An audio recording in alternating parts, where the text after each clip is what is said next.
Temos palabras de ausentes. Hoxe quixo estar aquí en non puido o presidente da Real Academia Galega, Xesús, o profesor catedrático Xesús Alonso Montero, catedrático emérito da Universidade de Santiago. Dice así: autoridades, miñas donas, meus señores, sexen as miñas primeiras palabras para lamentar non poder estar hoxe en Barcelona e inaugurar con outras persoas a magnífica e pedagóxica mostra que nos ofrece a biografía e bibliografía do chorado Manuel Rodríguez López, para mí, bo e xeneroso amigo dos meus anos de Lugo. Eu perdín esa amizade como moitos de vós no ano 90, pero a min, como a tantos de vos, quedanme as súas páxinas literarias, sobre todo os seus poemas, que sempre, dun xeito ou doutro, nos acompañarán. Son versos cálidos, compañeiros, como un pan espiritual que vai na nosa compañía.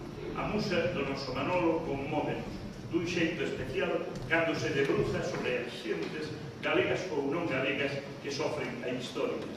Estou seguro de que esta mostra tan ben deseñada e realizada será acollida na Barcelona cun fervor moi especial.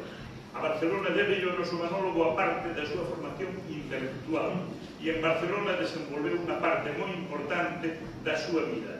Emociona pensar que foi este galego catalán quen traduciu o noso idioma o gran poema épico de Xacín Verdaguer, La Atlántida. Parece que ese gran poema desde 1877 estaba agardando pola súa mano. Un coñecido poema, Manolo comunícanos que escribiu para as nosas xentes, e así o entendemos 24 anos despois do seu pasamento. Gracias, Manolo, polo teu extraordinario labor literario e felicitacións para o equipo que tanto fai polo coñecemento e polo espallamento da obra literaria de Manuel Rodríguez López. Para todos vostedes, miñas donas e meus señores, un saludo trilingüe. Salud ten, salud, saúde.